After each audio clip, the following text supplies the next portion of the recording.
السلام علیکم دوستو، کیسے ہو آپ سب؟ میں ہوں عریج اور آپ ہیں اس وقت میرے یوٹیوب چینل عریشہ ناولز پہ۔ آج کے ایپیسوڈ سٹارٹ کرتے ہیں۔ مرمے کا اذان، قسط نمبر 137، تحریر عریج شاہ۔ اس کی آنکھ کھلی تو وہ ہسپتال میں تھی۔ ہر طرف عجیب طرح کی خاموشی تھی۔ کمرے میں کوئی نہیں تھا اس کے علاوہ، جبکہ اس کے دماغ میں بس ایک ہی چیز چل رہی تھی کہ اس کے بھائی نے اس کے شوہر کو مار ڈالا۔ ہاں، قائزان کو گولیاں لگی تھی۔ قائزان کہاں ہیں آپ؟ قائزان کہاں ہیں آپ؟ وہ اونچی اونچی آواز میں چلانے لگی تھی۔ جب سمیر بھاگتا ہوا اندر داخل ہوا تھا اور اس کے پیچھے ڈاکٹرز بھی تھے۔ چلاؤ مت، تم ہسپتال میں ہو، ڈاکٹر نے اسے سمجھانا چاہا تھا، جبکہ وہ سمیر کو دیکھ رہی تھی۔ وہ یہاں کیا کر رہا تھا؟ یہ تو قائزان کا منہ بھولا بھائی تھا، اس کا دشمن تھا۔ وہ یہاں کیا کر رہا تھا؟ اس نے قائزان پر حملہ کروایا تھا؟ وہ قائزان کو جان سے مروانا چاہتا تھا؟ تم نے مروایا ہے قائزان کو، بتاؤ کہاں ہے قائزان؟ وہ جلدی سے بیڈ سے اٹھتی، اس کا گریبان پکڑ کر اسے کھینچنے لگی تھی۔ عجیب سا انداز تھا اس کا، جیسے سب کچھ ختم کر ڈالے گی۔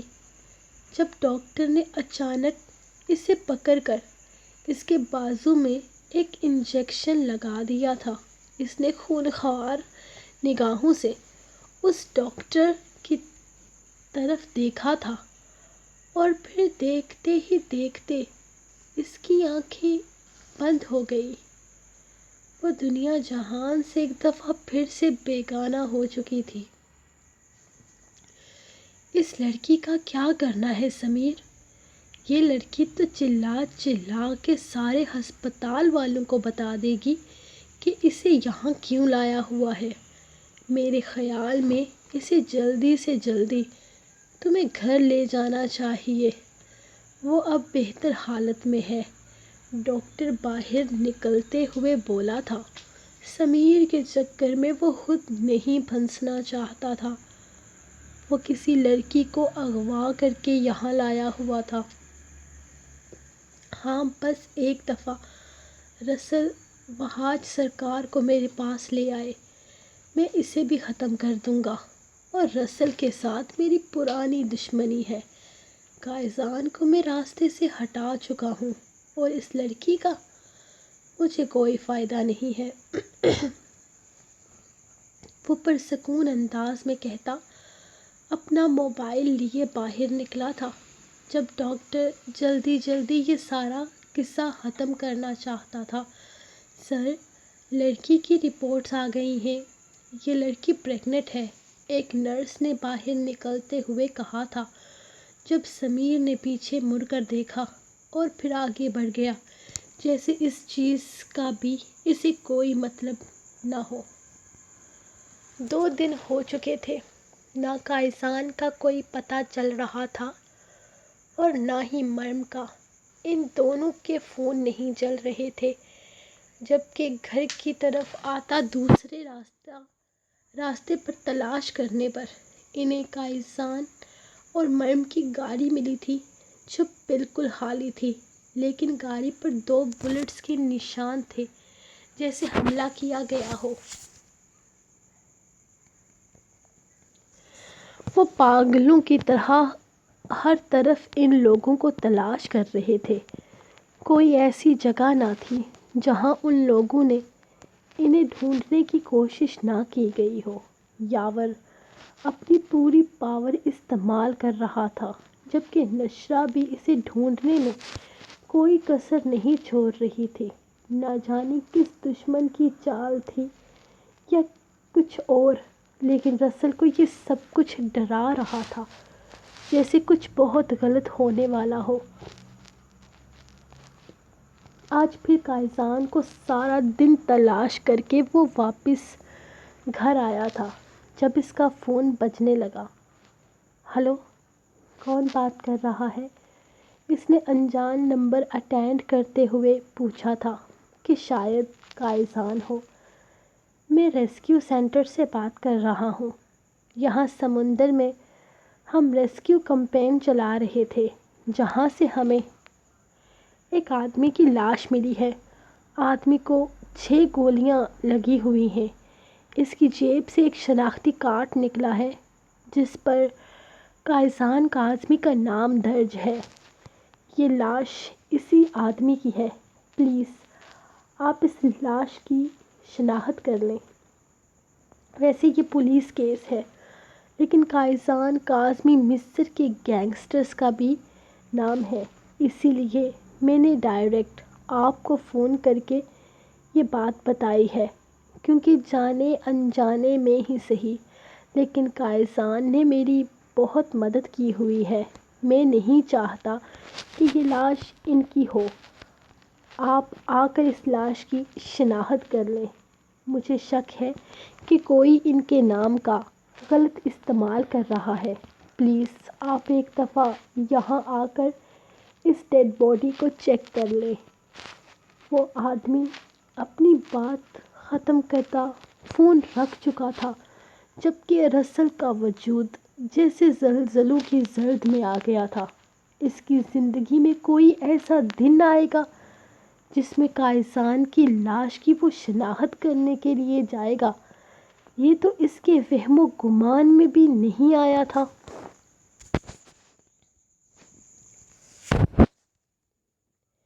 کسی نے بھی کہہ دیا اور تم منہ اٹھا کر یہاں آ گئے۔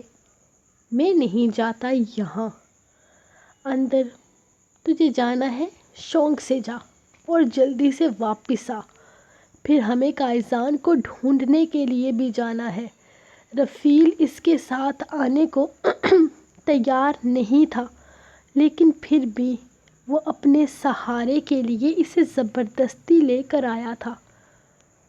مجھے فون آیا تھا تو مجھے یہاں آنا پڑا، اور مجھے بھی یقین ہے کہ وہ ڈیڈ باڈی ہرگز ہمارے قائزان کی نہیں ہوگی۔ ہم بس دیکھنے آئے ہیں۔ وہ بھی پورے یقین سے بولا تو رفیل اس کے ساتھ اندر آ گیا، لیکن وہ لاش کو دیکھنے کے لیے ہرگز تیار نہ تھا۔ رسل نے خود ہی آگے بڑھتے ہوئے اس لاش کی شناخت کرنا چاہی تھی۔ بلیک جینز، وائٹ شرٹ، یہی کپڑے وہ پہن کر گھر سے نکلا تھا۔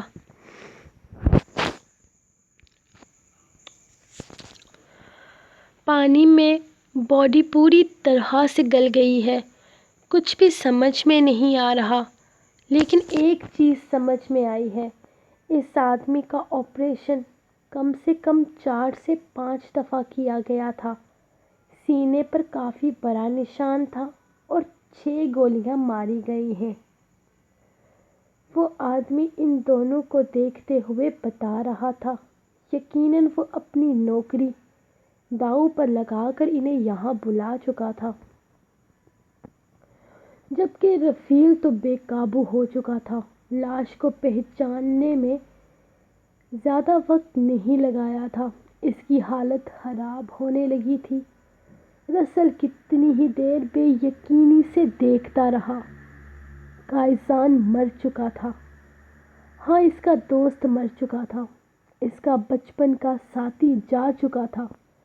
اس نے رفیل کو بڑی مشکل سے تھام کر اپنے سینے سے لگایا تھا، لیکن اس کی اپنی دنیا لٹ گئی ہو۔ وہ کسی اور کو کیا سہارا دیتا، وہ خود بھی پھوٹ پھوٹ کر رویا تھا۔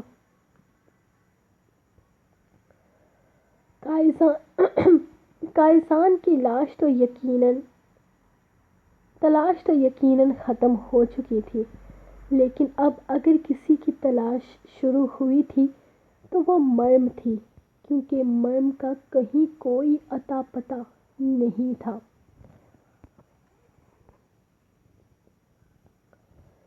کا سمیر کے علاوہ کوئی دشمن نہیں تھا، اسی لیے شک بھی اسی پر تھا۔ لیکن اب اس شک کا کیا فائدہ؟ اب تو ان کا دوست جا چکا تھا، انہیں بس مریم کی فکر تھی۔ نہ جانے وہ کہاں تھی، کس حال میں تھی۔ 1 ہفتہ ہونے کو آیا تھا، لیکن مریم کا کہیں کوئی اتا پتہ نہیں تھا۔ آخر کون کر سکتا تھا یہ سب کچھ؟ یقیناً یہ سب سمیر کا ہی کیا کرایا تھا، لیکن مسئلہ یہ تھا کہ وہ لوگ یہ بھی نہیں جانتے تھے کہ سمیر کہاں ہے اور کس حال میں ہے۔ ہر کوئی اپنے اپنے طریقے سے سمیر نامی آدمی کے بارے میں پتہ کرنے کی کوشش کر رہا تھا، لیکن کب تک؟ اس انسان کا کوئی نام و نشان ہی نہیں تھا، وہ کہاں سے اسے ڈھونڈ کر لاتے؟ نہیں لا سکتے تھے وہ اسے کہیں سے بھی۔ سمیر بھی ان کے لیے ایک پہیلی بن گیا تھا۔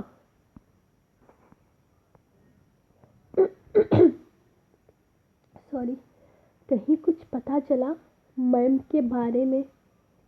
اور وہ لوگ قائزان کی لاش دینے کے لیے تیار ہوئے یا نہیں؟ ہر روز کی طرح آج بھی وہ ٹوٹا بکھرا گھر کے اندر داخل ہوا تو نشرہ نے اس سے پوچھنا چاہا تھا۔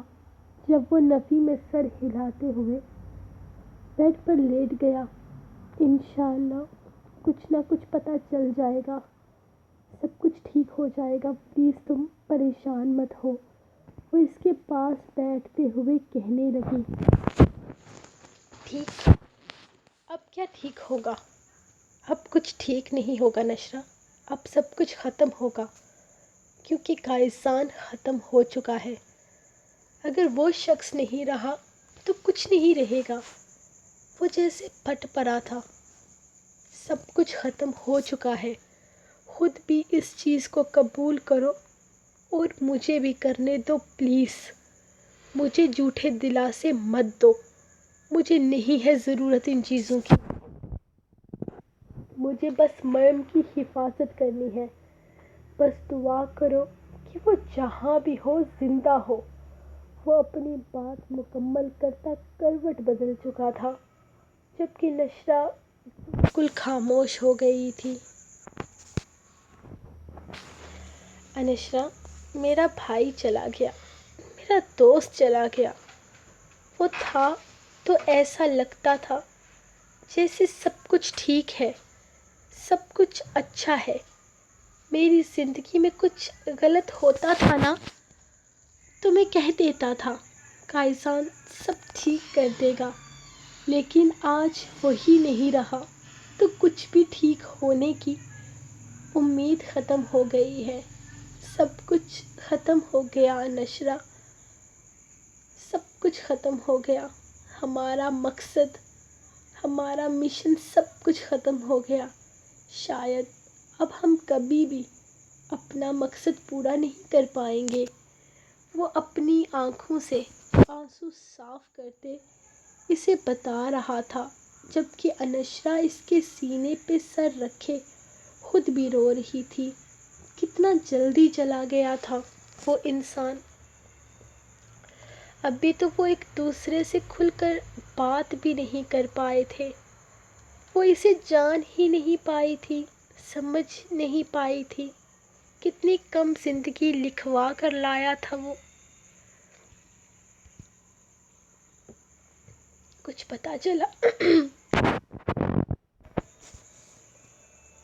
پتہ چلا مریم کے بارے میں؟ دروازہ کھولتے ہی روز کی طرح پہلا سوال یہی تھا۔ ہر روز کی طرح اس کے پاس وہی جواب تھا۔ نہیں، کچھ پتہ نہیں چلا اس کے بارے میں۔ آج بھی ناکامیاب لوٹ آیا ہوں۔ کہاں گئی ہے کچھ سمجھ نہیں آ رہا۔ اس سمندر کے اس ایریا میں میں نے 1000 دفعہ تلاشی کروائی ہے، کسی کی لاش تک نہیں مل رہی وہاں نیچے سے۔ یا خدایا، اگر میری بہن اس دنیا میں نہیں رہی تو بھی اس کی لاش مل جائے، مجھے کم سے کم اپنے ہاتھوں سے دفنا کر یقین تو کر لوں کہ وہ نہیں رہی۔ اس طرح سے غائب ہو کر کیوں مجھے پل پل مار رہی ہے؟ وہ توشیبا، میں پاگل ہو جاؤں گا۔ اگر وہ مجھے نہیں ملی تو میں پاگل ہو جاؤں گا، مجھے وہ ہر قیمت پر چاہیے۔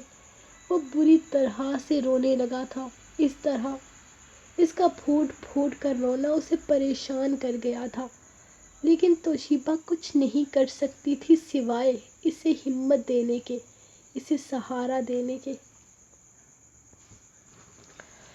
انجان نمبر سے کال آتے دیکھ اس نے اٹھا لی تھی، شاید کہیں سے مرم کے بارے میں کچھ پتہ چل جائے سوچ کر، لیکن دوسری طرف سے سمیر کی آواز سن کر اس کے غصے کی کوئی انتہا نہ رہی تھی۔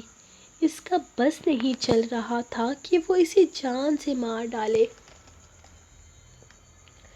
کیسے ہو دوست؟ تمہیں قائصان کی لاش ملی یا نہیں ملی؟ مجھے نہیں لگتا کہ وہ دیں گے۔ ریسکیو والے لاشیں، میرا نہیں خیال کہ وہ لوگ واپس کرتے ہیں، اور اگر کرتے بھی ہیں تو قائصان کاظمی کی لاش تو کوئی نہیں دے گا۔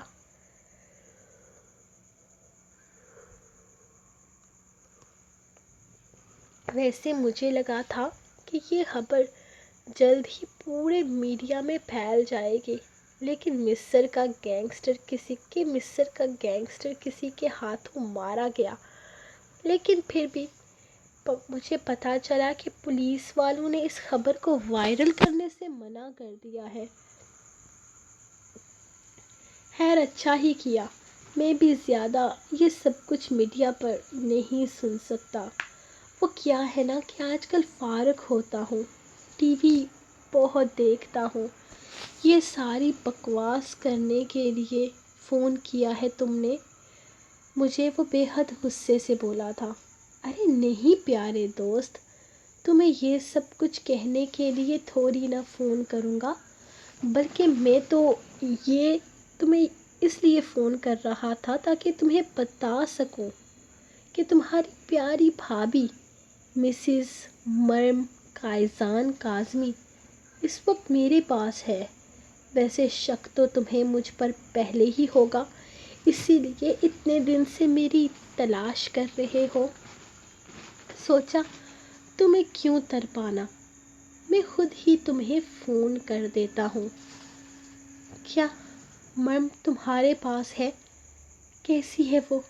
کیا کیا ہے تم نے اس کے ساتھ؟ قائصان کو بھی تم نے مروایا ہے نا؟ وہ غصے سے بے قابو ہوتا اٹھ کر بیٹھ گیا تھا، جبکہ نشرہ جو ابھی ابھی سوئی تھی اس کی تیز آواز پر اٹھ گئی۔ ہاں ہاں، میں نے ہی کروایا ہے یہ سب کچھ، میرے علاوہ اور کون ہمت کر سکتا ہے؟ خیر چھوڑو یہ فضول باتیں، پھر کبھی۔ فی الحال میری بات کان کھول کر سنو۔ اگر اس لڑکی کی جان بچانا چاہتے ہو نا تو وحاج کاظمی کو میرے حوالے کر دو۔ میں جانتا ہوں تم لوگوں کے پاس ہے وہ، اور تم لوگوں نے اسے کہیں چھپا کر رکھا ہوا ہے۔ مجھے وحاج کاظمی چاہیے، کسی بھی قیمت پر۔ اب یہ ہرگز مت کہنا کہ وہ مر چکا ہے، ورنہ یہ بھی مر جائے گی، جو اس وقت یہاں ہوش و حواس سے بیگانہ قائصان کیے جا رہی ہے۔ ابھی تک بیچاری یقین ہی نہیں کر پا رہی کہ اس کا شوہر مر چکا ہے، پاگلوں جیسی حرکتیں کر رہی ہے۔ لیکن فکر مت کرو، میں نے اس کے پاگل پن کو بھرنے نہیں دیا۔ ڈاکٹر زیادہ دیر اسے بے ہوش رکھتا ہے تاکہ اس کی چیخیں میرے کانوں تک نہ آئیں، لیکن اسے نہ بار بار بے ہوش کرنے سے اس کے پیٹ میں جو قائصان کا بچہ ہے نا وہ مر سکتا ہے۔ تو اگر تم اپنے دوست کی آخری نشانی کو بچانا چاہتے ہو تو وہاج کاظمی کو میرے حوالے کر دو. لوکیشن سینڈ کر رہا ہوں تمہیں.